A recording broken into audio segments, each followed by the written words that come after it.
भवतु सह नौ भुनक्तु सह वीर्यं करवावहै तेजस्विनावधीतमस्तु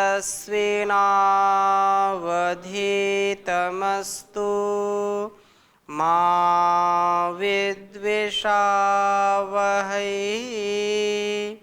ओम शांति शांति शांति। वैदिक जीवन पद्धति में हम चर्चा कर रहे हैं देव यज्ञ के अंतर्गत संगठन सूक्त के माध्यम से जो आहुतियाँ देते हैं, जो भाव हमारे अंदर होने चाहिए, उनकी क्या जो है पवित्रता, शुचिता, विनम्रता, परस्परता, साथ साथ चलना, साथ साथ बोलना, और जो विचार हैं उनमें किसी भी प्रकार का विरोध ना हो, ऐसे संगठन सूक्त का द्वितीय मंत्र जो बहुत ही हमारे जीवन को उन्नत बनाने वाला है, इसकी यदि हम शिक्षा ग्रहण कर लें तो हमारा जीवन किसी भी हम उत्तरदायित्व को निभा रहे हैं, कैसी भी हम आयु को जी रहे हैं, कैसे भी हाल में हो, कैसे भी जो है परिस्थिति में हो, हमारे जीवन को उन्नत निश्चित रूप से बनाना इस वेद मंत्र से हमको सीखना चाहिए। संगच्छध्वम संवदध्वम सम्मो मनांसि जानताम देवा भागम यथा पूर्वे संजानाना उपासते। अर्थात जो हम साथ साथ चलने की बात कर रहे हैं, वो साथ साथ जो संगठन है, जहाँ पर ये कहा कि हमारे विचार भी एक समान हो, हमारे जो बोलने के ढंग है, उच्चार, वो भी समान हो, और हमारा पूरा संपूर्ण अस्तित्व समरसता से युक्त होना चाहिए। समन्वयवादी हम बने, लेकिन इस तथ्य को, इस सत्य को हम जीवों से भी सीख सकते हैं, पशु पक्षियों से और मनुष्यों से। पिछली कक्षा में बहुत सारे उदाहरण मैंने दिए थे, और उदाहरणों की तो भरमार है, क्योंकि यही जीवन जीने का एक आधार है। हमारा जो शरीर है, इस शरीर में, जैसे मैंने पिछली कक्षा में एक वाहन का उदाहरण दिया था, इंजन का उदाहरण दिया था, तो हमारे शरीर में भी तो इंजन लगा है, सारे पार्ट लगे हुए हैं। कोई व्यक्ति अपने जीवन को केवल किडनी उसकी अच्छी काम करे, जीवन चलेगा क्या? केवल उसका हार्ट काम करे, उसका हृदय केवल अच्छा काम करता हो तो चलेगा? काम नहीं चलेगा ना। केवल उसका लीवर अच्छा काम कर रहा हो और बाकी अंग काम ना करें, काम चलेगा क्या? नहीं चलेगा। ये सारे जो अंग हैं, सारे जो यंत्र लगे हुए हैं, परमात्मा ने जो व्यवस्थित किए हैं, सबका ठीक ठीक काम करना परम आवश्यक है। किस समय कौन काम करता है ये तो अलग बात है, हृदय तो चलता ही रहता है, और भी सारे अंग अपने कार्य करते रहते हैं, हमको पता नहीं चलता है। लेकिन यदि थोड़ी सी भी खराबी आ जाए तो ये चल नहीं सकते, क्योंकि ये संगठित होकर के पंच हैं, वात पित्त कफ हैं, ये सबका संतुलन आवश्यक है। इसलिए जीवन में कहा समत्वम योग उच्यते, समत्वम योग उच्यते। समता होनी चाहिए, समन्वय होना चाहिए, एकता होनी चाहिए, तब जाकर के हम कोई भी वस्तु उठाना चाहते हैं तो एक अंगुली से उठा नहीं सकते। हमको कोई पुस्तक उठानी है तो ये अंगुलियां लगानी पड़ेंगी, इसके बिना कार्य चलेगा नहीं, एक अंगुली कुछ नहीं कर सकती है। कहते हैं कि जो है एक सिंगल चना भाड़ भी नहीं भूंजता। इसलिए हम संगठन में जीना सीखें, संगठन में चलना सीखें, माता पिता गुरु आचार्य की शिक्षा को आत्मसात करना सीखें, तब हमारा निर्माण होगा। कोई भी विद्यार्थी एक केवल पुस्तक को पढ़ करके पूरे जीवन का सार नहीं उसको मिल सकता है। अनेक जो है विशेषज्ञों से पूछिए आप कि उनको क्या क्या पढ़ना पड़ता है। कोई भी जो अधिवक्ता होता है केवल एक पुस्तक पढ़ करके क्या काम चलाता है क्या? उससे आप देखो जा करके कितनी पुस्तकों को पढ़ता है, और उसका जो कलेक्टिव नॉलेज है, जो अलग अलग से फिर एक रूप को प्राप्त होता है वो तेजस्वी होता है। हम ऐसे ही कितने पदार्थों को खाते हैं, केवल दूध पी करके कोई संपूर्णता से, कहते तो संपूर्ण आहार है, लेकिन पूरे जीवन, अपवाद में हो सकता है कोई व्यक्ति की संपूर्ण पूरे जीवन वो केवल दूध पीता हो। घी पौष्टिक होता है और पूरे जीवन उसको घी पिलाकर जीवित रख सकते हैं क्या? हो सकता है कोई अपवाद में हो, लेकिन उसको पूरे मैंने परम पूज्य गुरु जी से कभी सुना था कि एक कोई थे, वो 2-2, 4-4 लीटर दूध ही केवल पीते थे। हाँ, 8-8, 10-10 लीटर दूध पी जाते थे, घी 1-1 किलो पी जाते थे, और फिर दिन भर दंड लगाना। लेकिन कालांतर में फिर धीरे धीरे कुछ तत्वों की कमी होती गई, जर भी आया और कई बीमारियां भी लग जाती हैं। इसलिए हमको जो शरीर का विज्ञान है उसको समझने के लिए ये सारी बातें बताई जाती है। आयुर्वेद का ज्ञान, ऋषियों ने क्या बात बताई, यही तो बताया है। सप्त धातुएं और 13 अग्नियां, ये सब हमारे, और वात पित्त कफ, ये सब कैसे, क्योंकि संतुलित काम करते हैं, और संतुलन में ही जीवन है। यही संगच्छध्वम, क्योंकि मैं एक उदाहरण बता रहा हूं, जब सारी चीजें हमारे शरीर में ठीक काम करेंगी तो हम संपूर्णता से आरोग्यता को प्राप्त होते हैं, नहीं तो आरोग्यता को प्राप्त नहीं हो सकते हैं। सार हमारा कुछ नहीं हो सकता, हमारा जीवन बेकार होगा। जो अंतिम धातु है उसको क्या कहते हैं? वीर्य बोले या ओज बोले, तो वो सार है सबका। क्या है वो? सार है। केवल एक के आधार पर हम सार नहीं पा सकते हैं, वो कहीं ना कहीं कोई कमी हो जाती है, फिर हड्डियां कमजोर होने लगती हैं, कहीं कैल्शियम की कमी हो गई, कहीं प्रोटीन की कमी हो गई, कहीं पर विटामिन की कमी हो गई, कहीं कुछ कहीं कुछ कहीं कुछ। तो हमको सारी चीजों का ध्यान रखना पड़ता है, और अपने जीवन में हम अच्छा व्यवहार करें, उसके लिए हम साथ साथ चले, एक दूसरे का ध्यान रखें। यदि सामाजिक रूप से हमको पुष्ट समाज बनाना है, उन्नत समाज बनाना है, उन्नत जीवन बनाना है, उन्नत राष्ट्र बनाना है, तो ये संगच्छध्वम की बात हमको जरूर अपने ध्यान में रखनी चाहिए। तो पिछली कक्षा में जो चर्चा की थी उसको मैं थोड़ा सा बढ़ा करके फिर आपसे प्रश्न पूछता हूं कि क्या आपने समझा? संगच्छध्वम, तुम साथ साथ चलो, एक साथ चलो, अथवा एक साथ चलो। किसी कार्य की सिद्धि के लिए कार्य करने वालों की चाल जो है गति भिन्न भिन्न होगी, तो कार्य सिद्धि में बड़ी बाधा आकर खड़ी हो जाएगी, कार्य सिद्ध नहीं होगा कभी भी। कोई यदि सेना किसी पर चढ़ाई करती है और उसके कुछ सैनिक ढुलमुल हैं, तो वो जहां पर वो खड़े, जहां पर वो तैनात है, वहां तो कमजोर कड़ी हो गई, और वो कड़ी जहां कमजोर हुई वहां दूसरा शत्रु पक्ष आकर के हमला कर देगा और वो फिर पराजित हो जाएगा। एक बहुत मोटी जंजीर है, क्योंकि मैं बात कर रहा हूं तो परत परत एक उदाहरण आ रहे हैं जिससे हम समझ जाएं।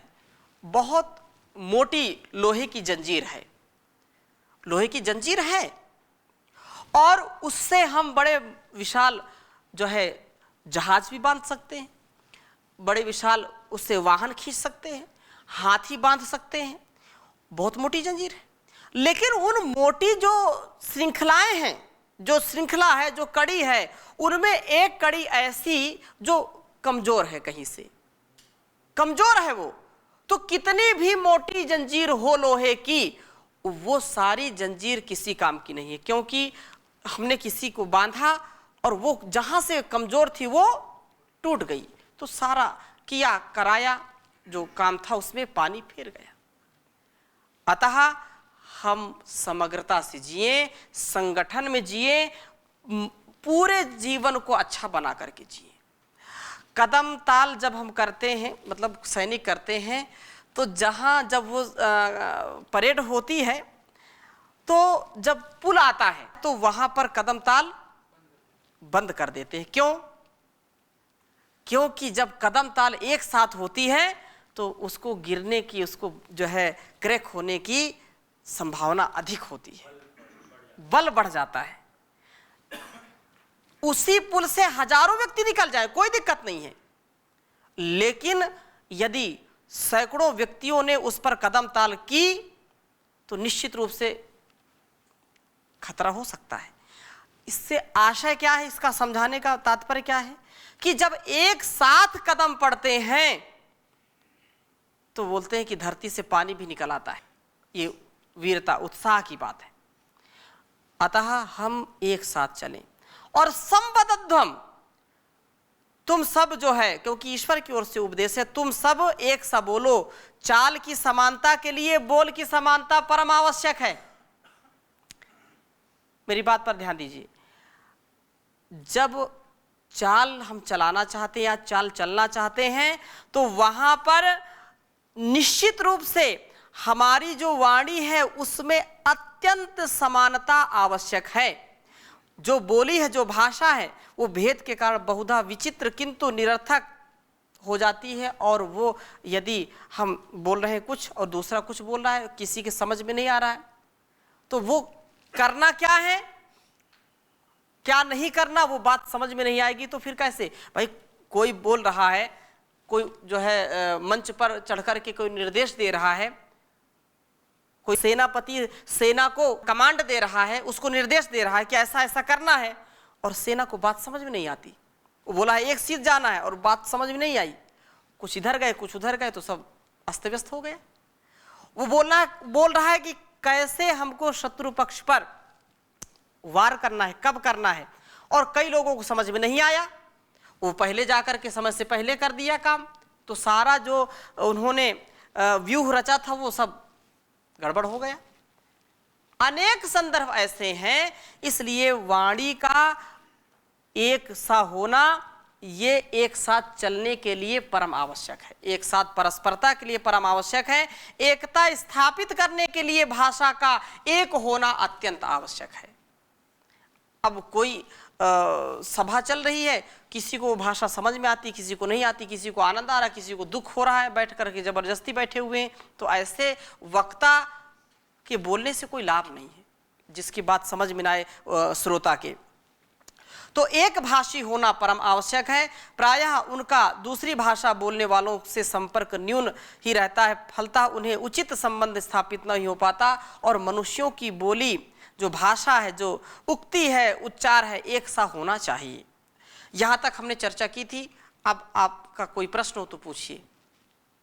ओम स्वामी जी, पिछली कक्षा में आपने बताया था, उसके संस्कृत शब्द भी बोले, हिंदी शब्द भी बोले थे, संस्कृत शब्द मुझे ध्यान नहीं जी। तो हिंदी शब्द हैं विचार, उपचार और आचार जी। तो विचार की एकता हो, उपचार ने उच्चार उसको पता, एक उच्चारण जो हमारे अंदर से जो है वाणी निकलती है, उसका एक स्वर में बोले, एक स्वर में बोलेंगे, एक स्वर में उद्घोष करेंगे। जी जी जी। तो वो इसके संस्कृत शब्द क्या थे स्वामी जी? संगच्छध्वम जो है चलना, और जो वदध्वम जो विचार है, बोलना है, उच्चार उसके साथ आएगा। नहीं, आपने कुछ और बोले थे, वो शायद आपने दूसरे शब्द बोले थे। विचार उच्चार, ये तो हिंदी में बोल दिए ना आपने जी। वो दूसरे शब्द संस्कृत में थे। कोई बात नहीं। दूसरा स्वामी जी एक और। अच्छा, चित्ती उक्ति कृति। हाँ जी हाँ जी हाँ जी जी। जो कृति है, जो कृतित्व है वो, और उक्ति मतलब जो कहा जाता है, तो और चिति मतलब जो हमारे चित्त में, जैसे सम्मो मनांसि जानताम कहा है ना, मनांसि जानताम जी, सम्मो मनांसि जानताम, तुम हमारे मन जो है, हमारे विचार जो हमारे चित्त है ना, वो जो है एक समान होने चाहिए, विपरीत नहीं होने चाहिए। सत्य है कि हम अकेले कुछ नहीं कर सकते हैं, और अकेले हमारा कुछ बन भी नहीं सकता है। अकेले कुछ नहीं कर सकते का तात्पर्य ये है कि हमारे अंदर वो सामर्थ्य होना चाहिए कि हम एकत्व को प्राप्त हों और एकत्व की भावना सबके अंदर उत्पन्न करें। परम पूज्य स्वामी जी महाराज अकेले, मतलब जैसे अकेला, ऐसे उदाहरण भी देते हैं कि अकेला सूर्य सबको प्रकाश देता है, अकेला चंद्रमा भी सबको प्रकाश देता है, लेकिन वो जो एक धर्म का मार्ग है, उस मार्ग पर हम आगे बढ़ेंगे तो हमारे पीछे कारवां लग जाएगा। हम अकेले अहंकार को लेकर के अकेला व्यक्ति कुछ भी नहीं कर सकता है, वो कृतज्ञता पूर्वक तो करेगा।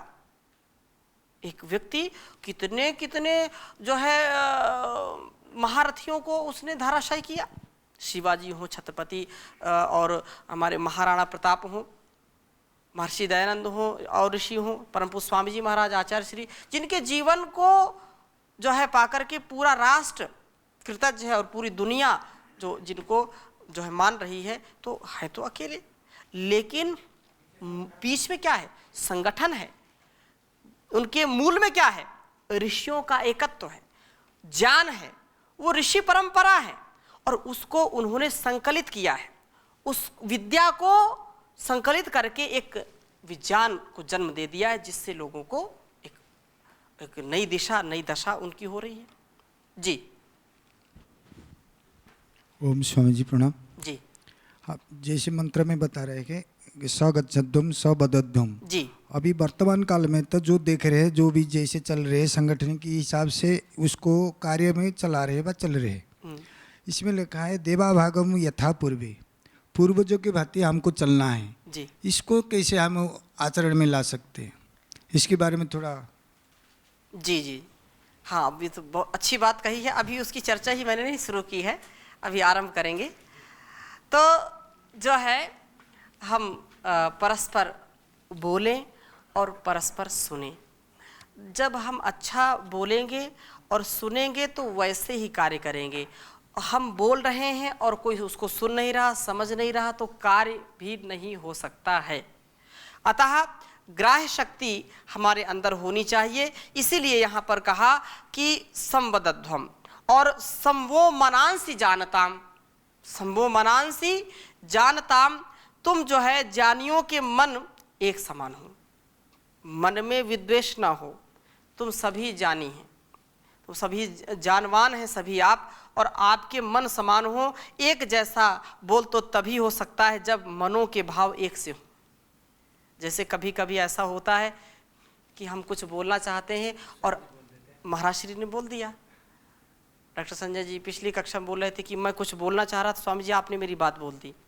ऐसे प्रायः होता है। क्यों? क्योंकि सम्मो मनांसी जानता, हम एक दूसरे के जो है मन को समझने वाले हों, एक दूसरे के भावों को समझने वाले हों। एक दूसरे के भाव को यदि हम समझ लें तो संसार बहुत उन्नत हो जाएगा। हम पूरे जीवन एक दूसरे के साथ रहते हैं लेकिन एक दूसरे को समझ नहीं पाते हैं। पति पत्नी अक्सर ये बोलते हैं आप मुझको समझ नहीं पाए, तू मुझको समझ नहीं पाई। ऐसे ऐसे भाव यदि होंगे तो कैसे जीवन चलेगा। एक प्रसंग मुझको स्मरण हो रहा है। वैदिक जब विवाह होता है तो वहां पर वर वधू को जल दिया जाता है, एक गिलास में या किसी पात्र में जल दिया जाता है। उसको जल देखने के लिए दिया जाता है, जैसा भी हो। जल क्यों देते हैं? जल उसको पात्र में दिया और वर वधू को जो है देखने के लिए इसका दर्शन करो। इसका तात्पर्य क्या है? इसका तात्पर्य यह है कि कई स्थानों का जल उसमें मिला दिया जाता है, उसमें मिला करके फिर दिखाते हैं कि इसको जल देखो। जल तो अलग अलग तो हो नहीं सकता, जल तो एक है। इसलिए हम सबके मन क्या हो? एक होने चाहिए, एक समान होने चाहिए। जल के जैसे निर्मल हो, निर्मल होंगे तभी मिलेंगे, निर्मल नहीं होंगे तो नहीं मिलेंगे। इसलिए सम्मो मनांसी जानताम ईश्वर का उपदेश है हमारे लिए कि तुम सबके सब विद्वानों के, क्योंकि ये अधिकांश ऐसा होता है कि जो अविद्वान होते हैं, अधार्मिक होते हैं, दुर्जन होते हैं, उनके दिल तो मिल जाते हैं लेकिन विद्वानों के दिल नहीं मिलते। तो दिल मिले, ये कटाक्ष भी लोग करते हैं कि जो दुर्जन होंगे तो एक साथ तो रह जाएंगे लेकिन सज्जन एक साथ नहीं रहते। ये सबसे बड़ी कमी है। राष्ट्र की अवनति का सबसे बड़ा कारण यही रहा है। हाँ, भगवान भी कहते हैं, गीता में कहते हैं, सब जगह कहते हैं कि विद्वान यदि एक हो जाएं तो कभी भी अवनति हो नहीं सकती। जैसा हमारा ज्ञान होता है और वैसी हमारी इंद्रियां काम करने लगे तो क्या कुछ समस्या होगी? नहीं होगी। अतः ये जहां ज्ञानवान होंगे वहां दो चार जैसे परम पूज्य स्वामी जी महाराज, परम पूज्य आचार्य श्री का जीवन है, ऐसे बिरले लोग जो है युग युगांतरों में जन्म लेते हैं कि एक साथ, ये सबसे बड़ा उदाहरण है पूरी दुनिया के लिए कि ऐसा जो है विद्वता को दोनों महापुरुषों ने प्राप्त किया और एक साथ चलना, एक दूसरे के परस्परता, एक दूसरे के मन का भाव रखना, ये हमारे लिए साक्षात ऋषि तुल्य इनका जीवन है। तो ऐसे हम जीवन को जीने का प्रयास करें। तो एक साथ एक विचार हो मनुष्य का, जब तक मनुष्यों का ज्ञान विचार एक सा ना हो तब तक उच्चार और आचार की एकता संभव नहीं है, असंभव है। उच्चार और आचार का मूल है विचार। उच्चार और आचार का मूल क्या है? अर्थात जब हम उच्चारण करेंगे, विचार करेंगे तभी तो होगा, विचार नहीं होगा तो उच्चार और आचार भी नहीं होगा। विचार ही मूल में होता है। विचार जैसे हमारे विचार होंगे वैसा हमारा जीवन होता है, क्योंकि जो कुछ मन में होता है वही वाणी पर आता है। यद मनसा मनुते तद वाचा वदति, यद वाचा वदति तद कर्मणा करोति, यद कर्मणा करोति तद अभिसंपद्यते।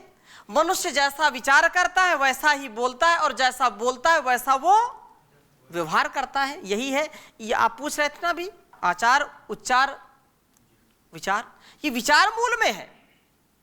विचार होगा तो वैसा उच्चार होगा, और जैसा उच्चार होगा वैसा आचार होगा, आचरण होगा। अतः ये बहुत ही जीवन को जीने के लिए मार्मिक तथ्य सत्य हमारे सामने प्रस्तुत कर रहे हैं। जो व्यक्ति जैसा बोलेगा वैसा कर्म करेगा। विद्वान, पूर्ण विद्वान सदा ही एक सा व्यवहार करते हैं, और इसी प्रकार से ये ऋग्वेद में तो ये बात कहे भी रहे हैं, अथर्ववेद में भी आता है, संजानिध्वम सम पृच्छध्वम सम्मो मनांसि जानताम, कि एक सा चलो एक सा मिलो और तुम सब ज्ञानियों का मन एक समान हो। ये अथर्ववेद में भी ये उपदेश किया हमारे लिए। क्या कहा? संजानिध्वम, साथ साथ जानो। और कुछ लोग ऐसे होते हैं कि ये चीज़ तो मुझको समझ में आ गई, मैंने जान लिया, अब दूसरे को नहीं बताना, क्योंकि दूसरों को बताऊंगा तो मेरी कोई जो है वैल्यू नहीं, मेरे कोई कदर नहीं, तो उसको गोपनीय रखते हैं कि मेरी ही लोग जो है वाहवाही करें, क्योंकि मैं उसको जानता हूं। तो ये भी वेद मंत्र जो यहाँ कहा, संजानिध्वम संप्रचिध्वम सन्मो मनांसि जानताम, तुम एक सा जानो, एक साथ चलो, और एक सा मन होना चाहिए सभी ज्ञानियों का। तो आज की कक्षा को यहीं पर हम विराम देते हैं। अगली कक्षा में इसी चर्चा को और आगे बढ़ाएंगे। ओम शांति शांति शांति।